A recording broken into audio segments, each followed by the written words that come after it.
Alright, let's talk about something that's kind of been flying under the radar. I'm talking about Kamaru Usman. Yeah, remember him? The former welterweight king, the pound for pound guy just a couple years ago. The man who had the division in a chokehold for like what felt like forever. Well, believe it or not, Saturday, October 21st, 2023, that was the last time we saw him step into the octagon. That was in UFC 294. That was exactly 1 year ago and 5 months ago. And that's wild.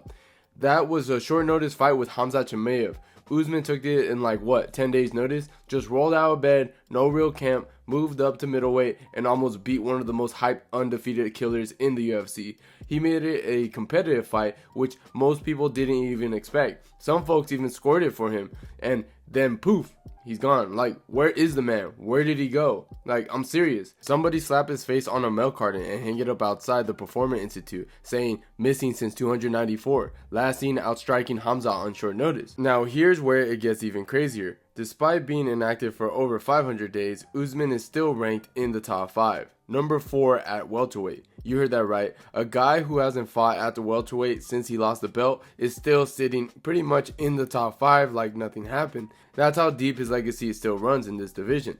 And listen, I already know some people are going to jump in the comments or start yelling at their phone like, bro, who cares? He's washed. He lost 3 fights in a row. He's irrelevant now. Hey man, listen, I agree if he retired. If he came out and said, you know what, I'm done. My time has passed. Then sure, move on. But he didn't. He's never announced a retirement. He's never officially stepped away. He's just in the win.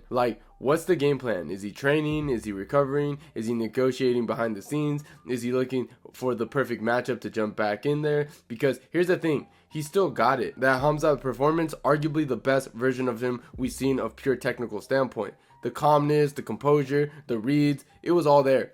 And that was on a few days' notice. Now, imagine if Kamaru Usman had a full camp going into that Khamzat Chimaev fight.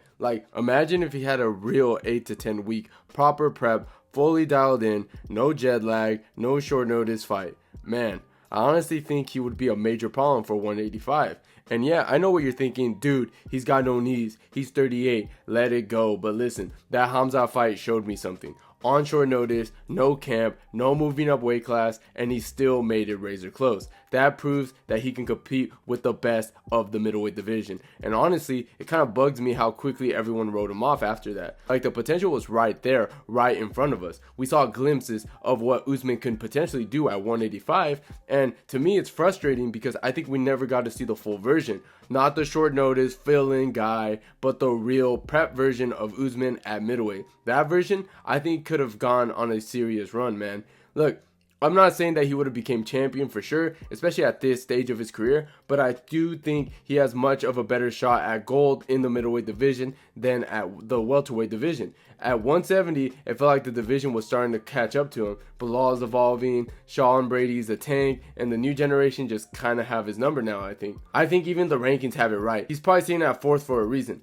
But at 185, that's different. The pace, the styles, the matchups, the cardio advantage, Usman could do some real damage there. He already proved that he can go toe-to-toe with one of the most hyped guys in the division in Hamza. And if you ask me, he could have some bangers with some of the rest of the division in the top 5.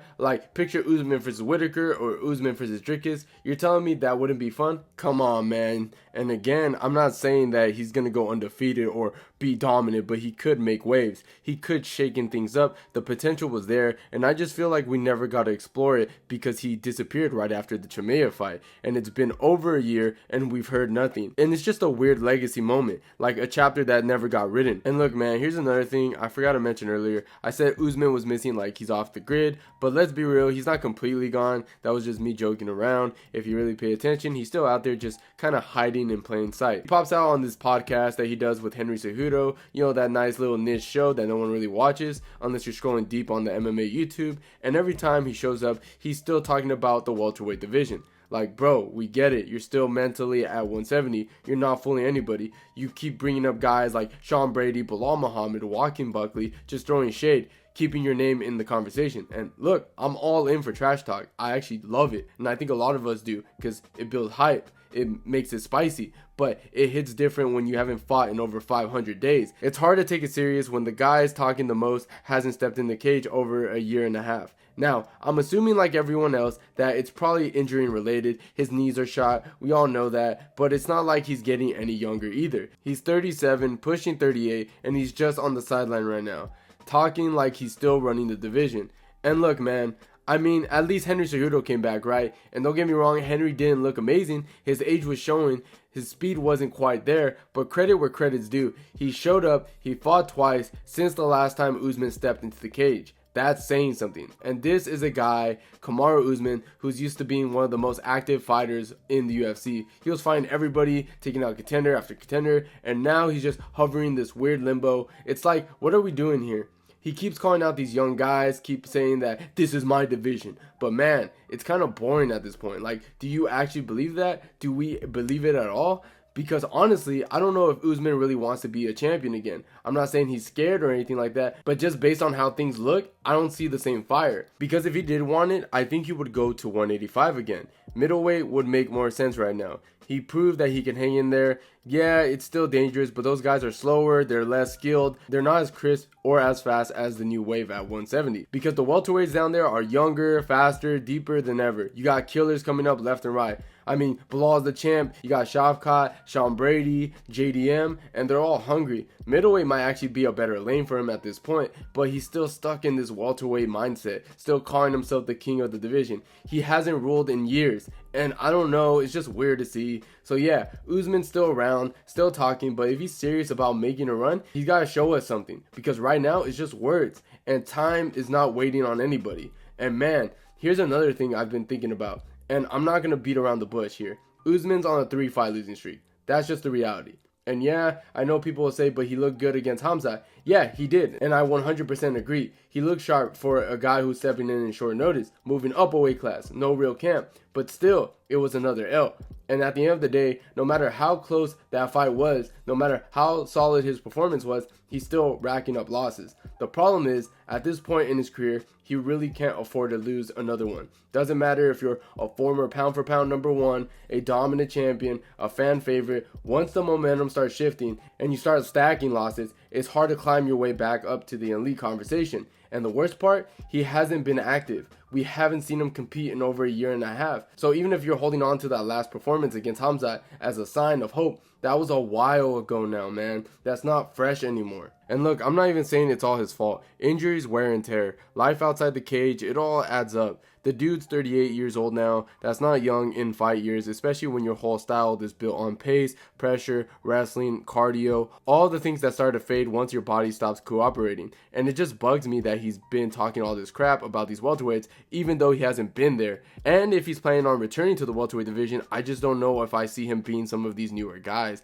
They're younger, fresher, faster, and they've been active. They've been evolving. What worries me the most is that even though Usman showed flashes of his old self against Hamza, that was one fight, one short notice performance. That's not enough to base a full return on. And if he's sitting out too long, not calling for specific fights, not showing any real urgency, it starts to feel like he's either unsure of what he wants or waiting for something that may never come. And Father Time doesn't care if you're fighting at 170 or 185. When it's time, and that clock is ticking loud right now. And if I'm gonna be real with you guys, if Usman doesn't fight this year at 2025, I think it might be time to call it, because the longer he waits, the less likely it is that he's coming back in any meaningful way. And personally, I do want to see him fight again. I really do. I miss seeing him in the octagon. I didn't even realize how much I enjoyed watching his fights until he stopped showing up. Whether it's one last run or a comeback or a farewell fight, I just want to see something.